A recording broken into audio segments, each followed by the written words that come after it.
মূর্তি তৈরি হচ্ছে।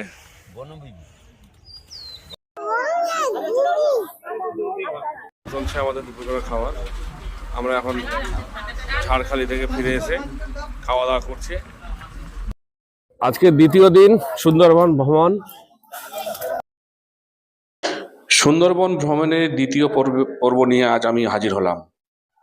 দ্বিতীয় দিনে আমরা Sajnekhali, Sudhanyakhali, Dobanki camp, sight seen দেখে সন্ধ্যার সময় পুনরায় হোটেলে ফিরে এসে ঝুমুর নাচে অংশগ্রহণ করলাম।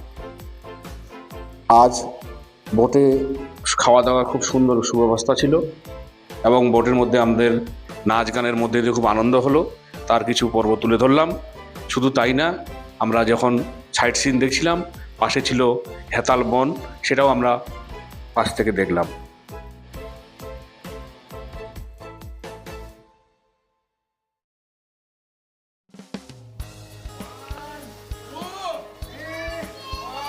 প্রতিদিনের ন্যায় আজকেও আমরা অনুশীলন থেকে দূরে থাকলাম না, হোটেলের মধ্যেই আমরা অনুশীলন শুরু করলাম এবং সকালবেলায় আমরা আমাদের ব্যায়াম করার মাধ্যমে আমরা আমাদের অনুশীলন শুরু হলো। সকালে হাঁটা হলো, হেঁটে আমরা চলে গেলাম ফেরিঘাট দর্শনে।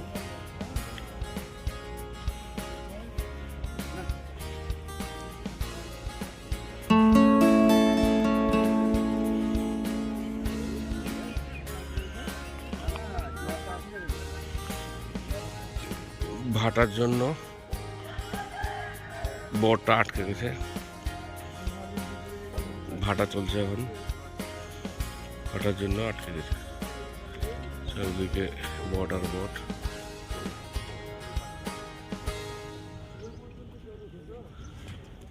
সঙ্গে আমার বন্ধুকেও পেয়ে গেছি, বিখ্যাত চন্দন স্যারকে, আমার বিএডের বন্ধু। হ্যাঁ, মূর্তি তৈরি হচ্ছে। বনবিবি জঙ্গলে যারা কারবার করে তারা এই পুজোটা করে মাঘের শেষে, পয়লা মাঘে পুজো করে এই বনবিবি মূর্তি। জঙ্গলে যারা সুন্দরবনে কারবার করে পুজো দিয়ে বনে ঢোকে নাকি? হ্যাঁ। আচ্ছা, আপনার নাম কি? অনাথ মন্ডল। এবার এক এক করে আমাদের সব উঠছে। দ্বিতীয় দিনের অভিজ্ঞতা শেয়ার করবো আজকে। এই জেটি ঘাটে চলে এসেছি। সকালে সবার ছবি তুললেন? হ্যাঁ, ছবি তোলা হয়েছে। ঠিক আছে। দ্বিতীয় দিনে দুটো বোট আমাদের দেওয়া হলো। আমরা দুটো ভাগে বিভক্ত হয়ে পাশাপাশি চলা শুরু করলাম। আমাদের মাঝে পৌঁছে গেল সকালের খাবার, লুচি, আলুর দম, রসগোল্লা এবং একটি সেদ্ধ ডিম। পাখিরালয় থেকে সজনেখালির দূরত্ব খুব একটা বেশি না। সুন্দরবন ভ্রমণে আসলে পারমিশনের জন্য এই সজনেখালি থেকে পারমিশন নিতে হয়। প্রতিটি বোর্ডের জন্য একজন করে গাইড দেওয়া হয়। এর আয়তন 362 বর্গ কিমি এবং 1960 সালে পশ্চিমবঙ্গ সরকার এটিকে অভয়ারণ্যে ঘোষণা করেন। হ্যাঁ, আমরা একটা কুমিরকে দেখতে পেলাম। এটা সজনেখালিতে আরাম করে ঘুমাচ্ছে, রৌদ্র পাচ্ছে। সজনেখালি ওয়াচ টাওয়ার আমরা উঠেছি দ্বিতীয় দিনে। দেখছি আমরা কিছু কিছু জায়গায় সুন্দর খাড়ির মতো, পুকুরের মতো করে দেওয়া হয়েছে। এগুলো হচ্ছে বনের যে পশুগুলো আছে তারা জল যে পান করবে সেই জলের জন্য এখানে এসছে, মিষ্টি জল দেওয়া আছে এগুলো। এই ওয়াচ টাওয়ারের চারিদিকে তাকালে দেখা যায় বনভূমি আর বনভূমি। এই বনভূমির মধ্যে যেসব বন্যপ্রাণী আছে তাদের সুবিধার জন্য এখানে ছোট ছোট মিষ্টি জলের পুকুর বা জলাশয় তৈরি করা হয়েছে।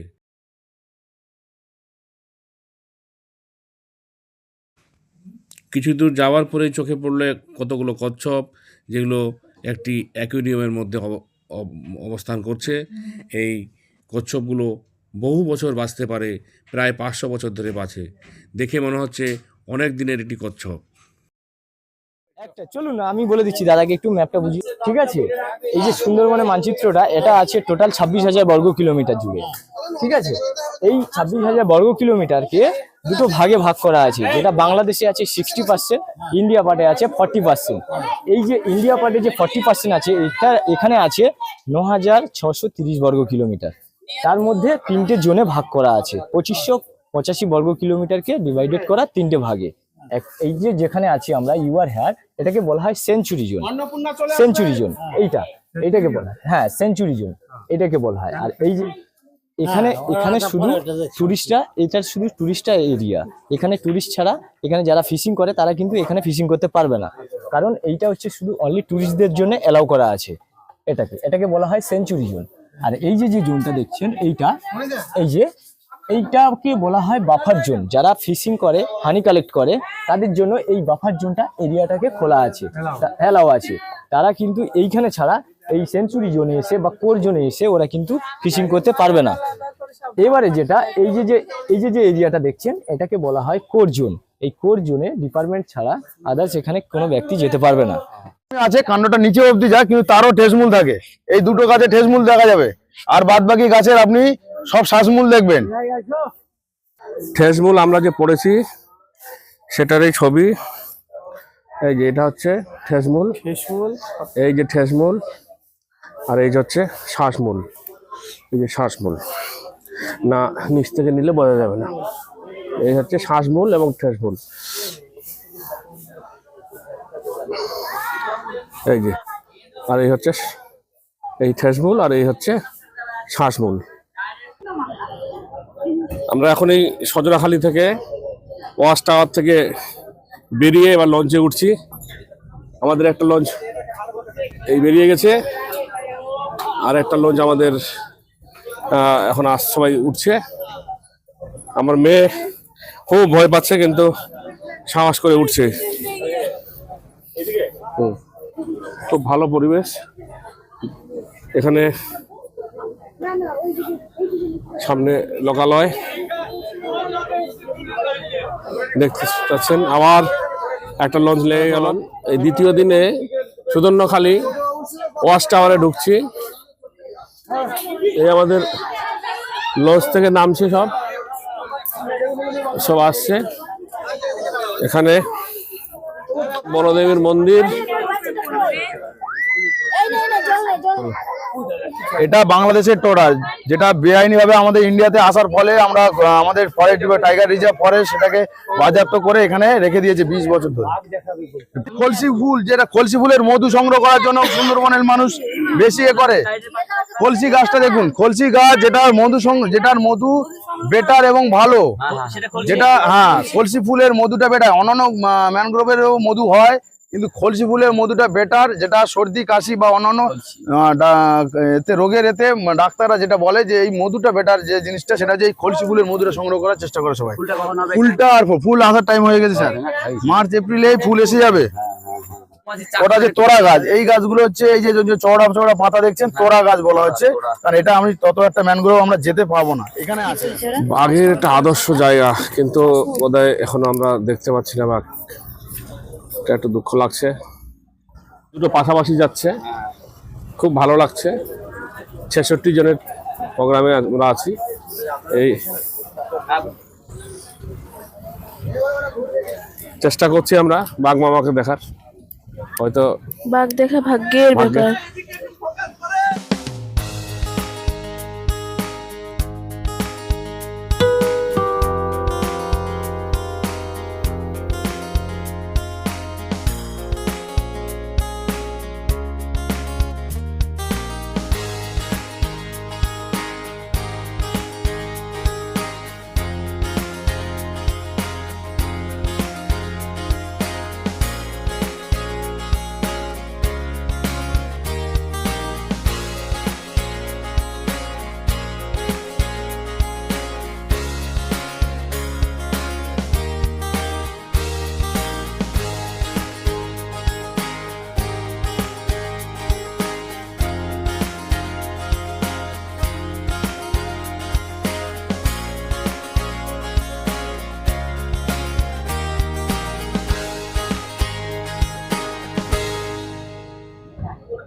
এগুলোকে বলা হয় হেতাল গাছ।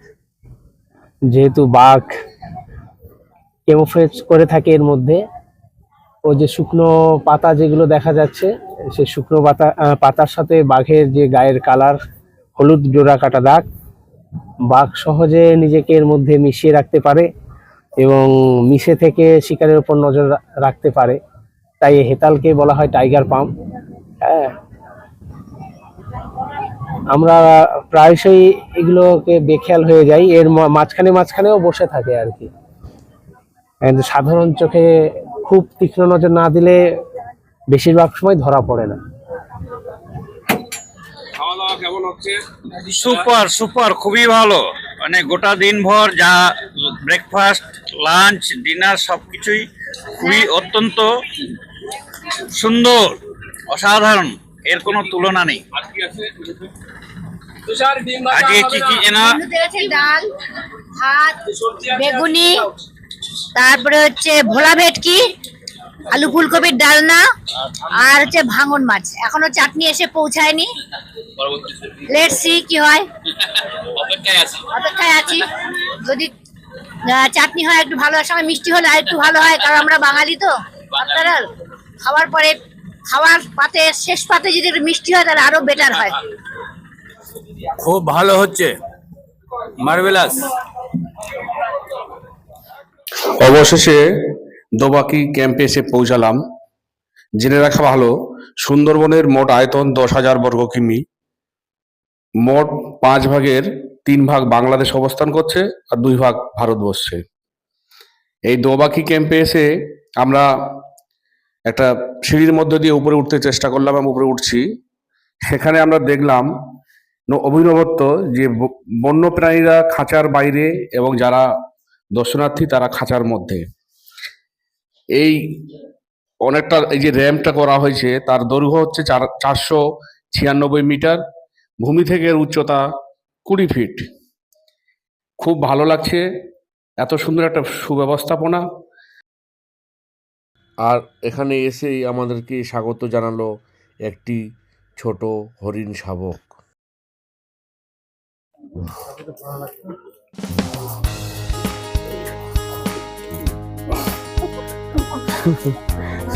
আনন্দে, সত্যি বলছি, আমি ভুলে গেছি, ওই পাটটা মনেই নেই আমার।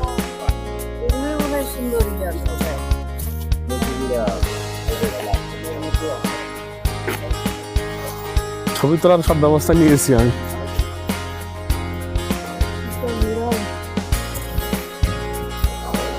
আমরা এখন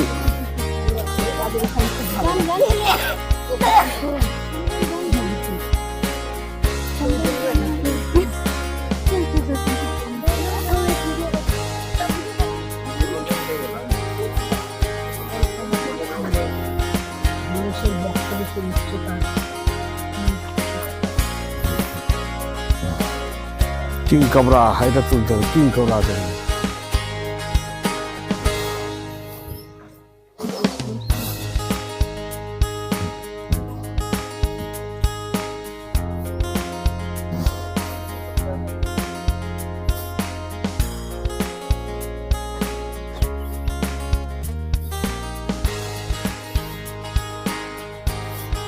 সঙ্গে বিজয় দা আর পুলক দা খুব উপরে।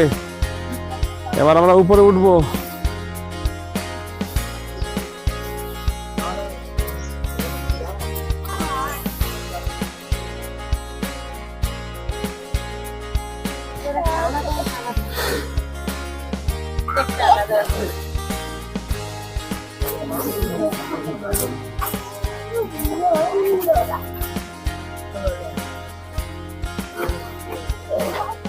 এই ওই টাওয়ার যেখানে মানুষেরা থাকে হচ্ছে।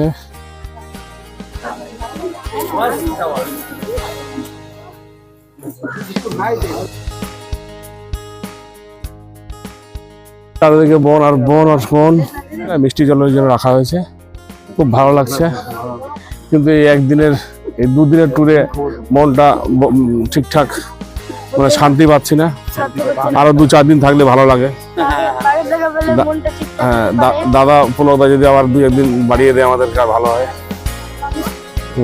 যে ট্যুর আমরা শুরু করেছিলাম প্রায় গত বছর, ট্যুরের পরের থেকেই আলোচনা চলছে এরকম ভাবেই চলছে। গত 1 বছর ধরে আমাদের মানে বহু প্রতীক্ষিত ট্যুর, আমাদের তন মন ধন, আমাদের এই শেষ জীবন আফটার 65, তখন অর্থের আর কোনো ইয়ে থাকে না।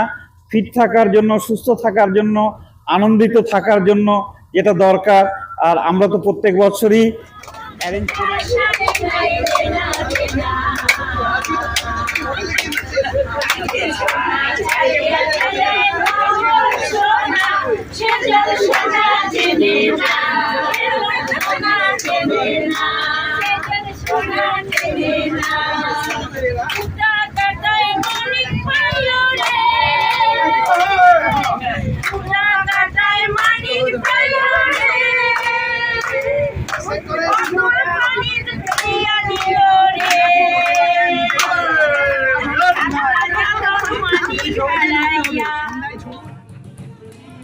সুন্দরবন ভ্রমণের দ্বিতীয় দিনে আমরা ঝুমুর নাচের মধ্যে দিয়ে আনন্দ উপভোগ করছি তার কিছু দৃশ্য।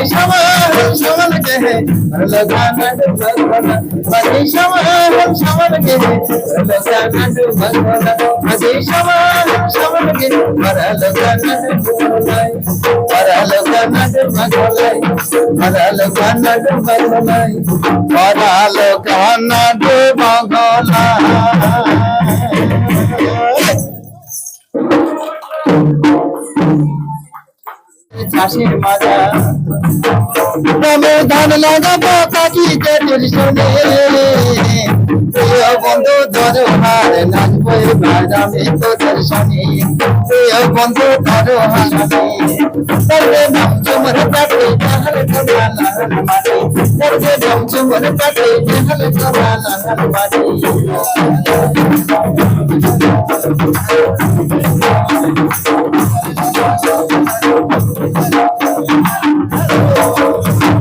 ছোট ছোট ঘর বাড়ি জমই যা ঝড়ে মরি ছোট ছোট ঘর বাড়ি জমই যা ঝড়ে মরি মন বলে যাওয়া বাজিরে প্রিয় বন্ধু ধরো হার নাচবো এবার আমি তোদের সঙ্গে। আমরা চিন্তা ভাবনা করে নিয়েছি যে বাইরে আমরা যাব না, আমরা এর উপরেই আমরা যতটুকু আমরা উপার্জন করতে পারি সেই নিয়ে আমাদের চিন্তা ভাবনা।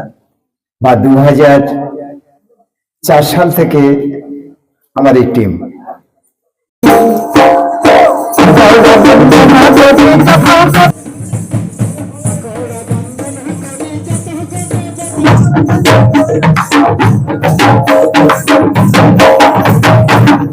নাচ গানের মধ্যেই পরিবেশিত হচ্ছে চপ এবং চা। গরম গরম চপ তৈরি হচ্ছে এবং আমাদেরকে হাতে তুলে দিচ্ছেন আমাদের যে এজেন্ট ছিলেন, ভ্রমণের এজেন্ট তিনারা। ঝুমুর নাচের আনন্দ উপভোগ করার পরেই চলে আসলো রাতের খাবার। ছিল ভাত অথবা রুটি, ডাল, পাঁপড়, সবজি এবং 2 ধরনের মাছ। শেষ দিন অর্থাৎ তৃতীয় দিন আমরা লজ থেকে বেরিয়ে এখন ফেরিঘাটে আছি। আপনারা তৃতীয় পর্বের অপেক্ষায় থাকুন। খুব শীঘ্রই এই সুন্দরবন ভ্রমণের তৃতীয় পর্ব শুরু হতে চলেছে। পাশে থাকুন। ভালো লাগলে লাইক করুন, শেয়ার করুন, সাবস্ক্রাইব করুন। চুপচাপ ভালো কাজ।